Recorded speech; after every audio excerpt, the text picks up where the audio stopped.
अगली खबर और उसका कोड वर्ड है पॉपकॉर्न।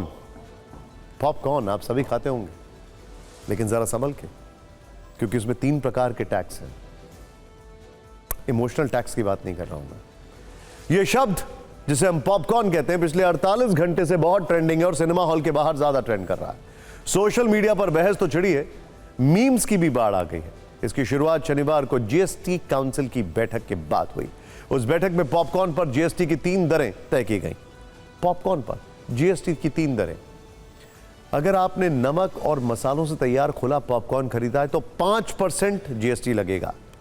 नमक और मसालों से तैयार पैकिंग और लेबल वाले पॉपकॉर्न पर 12% जीएसटी लगेगा। और अगर नमक और मसालों से तैयार पैकिंग और लेबल वाले पॉपकॉर्न में चीनी का फ्लेवर भी है, चॉकलेट या कैरमल, जिसको कहते हैं आजकल नटी पॉपकॉर्न्स, तो उस पर 18% जीएसटी तय किया गया है। तीसरी कैटेगरी वाली पॉपकॉर्न का एक उदाहरण कैरमल पॉपकॉर्न है या चॉकलेट पॉपकॉर्न है। हेज़लनट फ्लेवर पॉपकॉर्न भी है।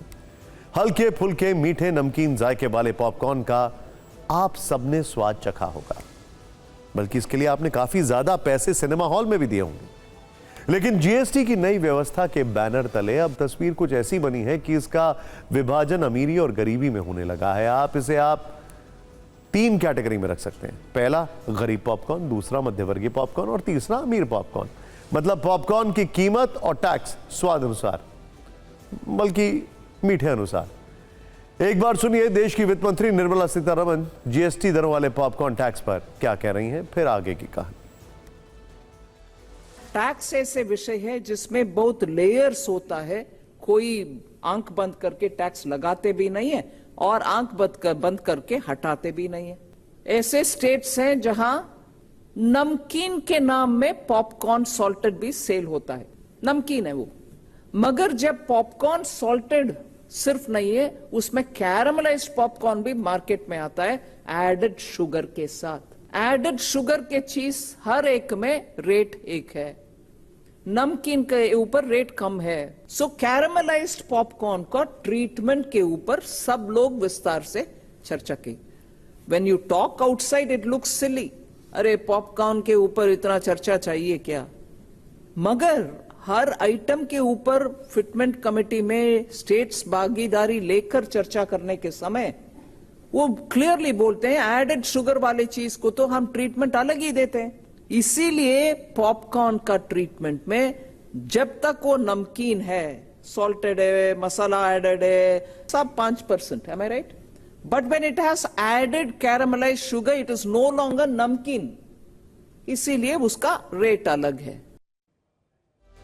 केंद्र सरकार के निर्णय के बाद हैशटैग पॉपकॉर्न टैक्स ट्रेंड करने लगा है। इस हैशटैग के साथ लोग मीम्स और अपने अपने विचार शेयर करने लगे हैं। जीएसटी दरों का मजाक उड़ाया जाने लगा है। ऐसे में भला पॉलिटिक्स कहां रुकने वाली थी? कांग्रेस नेता जयराम रमेश ने जीएसटी चोरी का मुद्दा उठाते हुए मोदी सरकार पर सवाल उठाए। सरकार के फैसले को बेतुका बताया। कांग्रेस का सवाल है कि केंद्रीय बजट अब से केवल 40 दिन दूर है। क्या प्रधानमंत्री और वित्त मंत्री इसमें पूरी तरह से बदलाव लाने और जीएसटी 2.0 शुरू करने की हिम्मत दिखाएंगे? वहीं सरकार सफाई दे रही है कि पॉपकॉर्न पर कोई नया टैक्स नहीं लगाया गया है, सिर्फ लागू दरों को स्पष्ट किया गया है, क्योंकि कुछ सेक्टर इस पर अलग अलग टैक्स रेट की मांग कर रहे थे। इसीलिए इन दरों को स्पष्ट किया गया ताकि कोई विवाद ना हो। पूरे विषय समझ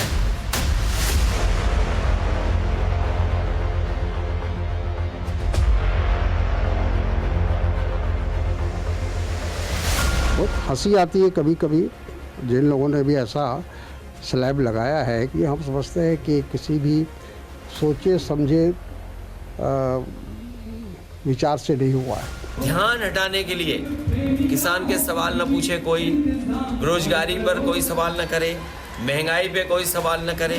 और आपने देखा नहीं अभी, अगर आप नमकीन पॉपकॉर्न खरीदोगे तो 12% जीएसटी है, और अगर मीठे पॉपकॉर्न लोगे तो आपको 18% जीएसटी देनी पड़ेगी। आने वाले समय में निर्मला सीतारमण और नरेंद्र मोदी जी की जोड़ी अगर रह गई सत्ता में तो आपके सांस पर भी ये जीएसटी लगा देगी, क्योंकि ये सरकार कहीं ना कहीं आम जनता से लूट की छूट चाहती है। पैदा होने से लेकर मरने तक सुबह उठने से रात को सोने तक भाजपा ने हर चीज पर टैक्स लगा दिया है। बाकी कोई ऐसी चीज नहीं बची जिसमें उन्होंने मिडिल क्लास की कमर तोड़ने का काम ना किया। कई लोग तो ये सवाल कर रहे हैं कि जब जीएसटी आया था तो कहा गया था 1 नेशन 1 टैक्स, यहां पॉपकॉर्न पर ही 3 टैक्स लगा दिए। वैसे जिस पॉपकॉर्न की इतनी चर्चा चल रही है उस पर टैक्स की 3 दरों के पीछे सबसे बड़ा एंगल बिजनेस का है। भारत ही नहीं, दुनिया भर में इसका कारोबार साल दर साल बढ़ता जा रहा है। अब एक रिपोर्ट के मुताबिक 2023 में भारत में पॉपकॉर्न का व्यापार करीब 1200 करोड़ रुपए के आसपास का था। अनुमान है कि 2030 तक यह बढ़कर 2600 करोड़ तक पहुंच जाएगा। 2022 में सिर्फ सिनेमा घरों में 863 मेट्रिक टन कंजम्पशन हुआ था, सिर्फ सिनेमा घरों में भारत में। 2024 में सोचिए क्या हाल रहा होगा। दुनिया भर में पॉपकॉर्न का बाजार करीब 68,000 करोड़ से ज्यादा का है, जिसके अगले 5-6 साल में दोगुना होने का अनुमान है। सरकार की नजर भी पॉपकॉर्न के फलते फूलते कारोबार पर है। शायद इसीलिए उसने सोचा कि क्यों ना थोड़ा फायदा कमा लिया जाए। वैसे फायदा सिर्फ बिजनेस का नहीं बल्कि आपकी सेहत का भी है। पॉपकॉर्न खाने से वजन कम होता है, पाचन अच्छा रहता है, कैंसर का खतरा कम होता है, यह हड्डियों को मजबूत बनाता है, तनाव से राहत देता है और एनीमिया से बचाता है। 2 बड़े सेलिब्रिटीज पॉपकॉर्न को बहुत प्रमोट कर चुके हैं, उसका सेवन बहुत ज्यादा करते हैं, मैडोना और बॉलीवुड की रेखा।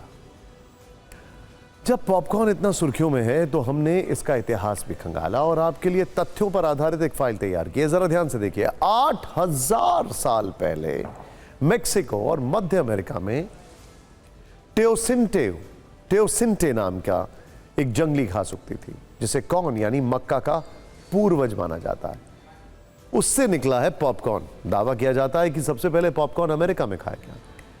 इसकी सबसे पुरानी मिसाल अमेरिकी महाद्वीपों में मिलती है। पॉपकॉर्न की खोज करीब 4000 साल पहले न्यू मैक्सिको में हुई थी। तब यह चमगादड़ से भरी एक गुफा में मिला था, लेकिन उस समय किसी को यह पता नहीं था कि इसे खाया भी जा सकता है। एक पुरातत्व वैज्ञानिक को जब मक्के के दाने मिले तो उसने उन्हें भूनने की कोशिश की। दिलचस्प बात यह रही कि करीब 1000 वर्ष पुराने मक्के के दाने गर्म होते ही फूट कर खिल गए और कहलाए पॉपकॉर्न। आज इनकी लोकप्रियता पूरी दुनिया में सिर चढ़कर बोल रही है। 1885 में पहली बार पॉपकॉर्न भूनने की मशीन बनी। इसे चार्ल्स क्रेटर्स नामक शिकागो के एक निवासी ने विकसित किया था। पॉपकॉर्न का सिनेमा हॉल में प्रवेश 1920 के दशक में हुआ। यह ऐसा समय था जब फिल्में मूक यानी बिना डायलॉग्स वाली हुआ करती थी और पॉपकॉर्न एक सस्ता और आसानी से उपलब्ध स्नैक था। 1930 के दशक में अमेरिका में आर्थिक महामंदी के दौरान पॉपकॉर्न की लोकप्रियता और बढ़ गई क्योंकि यह सस्ता था। उस समय कई सिनेमा हॉल के बाहर पॉपकॉर्न विक्रेता खड़े होते थे। धीरे धीरे सिनेमा हॉल मालिकों ने महसूस किया कि पॉपकॉर्न की बिक्री से अतिरिक्त कमाई हो सकती है और उन्होंने इसे सिनेमा हॉल के अंदर बेचना शुरू कर दिया। पॉपकॉर्न सिनेमा हॉल और फिल्म देखने के अनुभव का एक अभिन्न अंग बन चुका है। तो हमने भारत में सिनेमा हॉल्स में पॉपकॉर्न बेचने को एक संगठित उद्योग बनाने वाले एफएमसीजी यानी fast moving consumer good expert जो है विकास सूरी से बात की। क्या कहना है उनका, ये देखते हैं। खाने पीने के पदार्थों पे इंस्टेड ऑफ हैविंग स्लैब्स एक स्टैंडर्ड 5% रखिए ना, ये ज़्यादा बेहतर है। इससे हमारा कंप्लायंस भी अच्छे से कंट्रोल होगा, सरकार अच्छे से देख पाएगी। ये एक सेक्टर है जो बहुत बढ़ेगा क्योंकि 5% जीएसटी किसी को चुभेगा नहीं। देखिए ऐसा है, आप अगर सिनेमाज की बात करें, वो पॉपकॉर्न महंगे इसलिए बिकते हैं क्योंकि एक सिनेमा को बनाने की, एक मल्टीप्लेक्स को बनाने की एक कॉस्ट है जो आज की डेट में तकरीबन 4 से 5 करोड़ रुपया पर स्क्रीन कम से कम है। तो वो बेचारे इतना पैसा लगा के मल्टीप्लेक्स बनाते हैं, फिर उसको चलाते हैं, फिर कई मूवीज चलती हैं, कई नहीं भी चलती। तो अगर आप उनका बिजनेस कॉस्ट देखें और कॉस्ट ऑफ पॉपकॉर्न देखें, then they are in relation. So they don't sell something which is beyond expected. क्या पॉपकॉर्न के बाद अगला नंबर कॉर्नफ्लेक्स या कॉर्न रिलेटेड चीजों का हो सकता है? क्योंकि मीठा तो कई चीजों में पड़ रहा है, कैरामलाइज्ड। सिनेमा हॉल में अक्सर लोग पॉपकॉर्न खाते दिख जाते हैं, लेकिन जब आप फिल्म देखने जाते हैं तो टैक्स सिर्फ पॉपकॉर्न पर नहीं लगता है, बल्कि आप अलग अलग तरह से कई टैक्स चुकाते हैं। जैसे फिल्म के टिकट पर मनोरंजन टैक्स, पॉपकॉर्न की 3 दरें आप जान ही चुके हैं। इसके अलावा खाने पीने की जितनी भी चीज़ें होती हैं वो सब सिनेमा हॉल या मल्टीप्लेक्स में पहुंचते ही महंगी पड़ जाती हैं। यहाँ तक कि गाड़ी पार्किंग पर भी आप टैक्स देते हैं।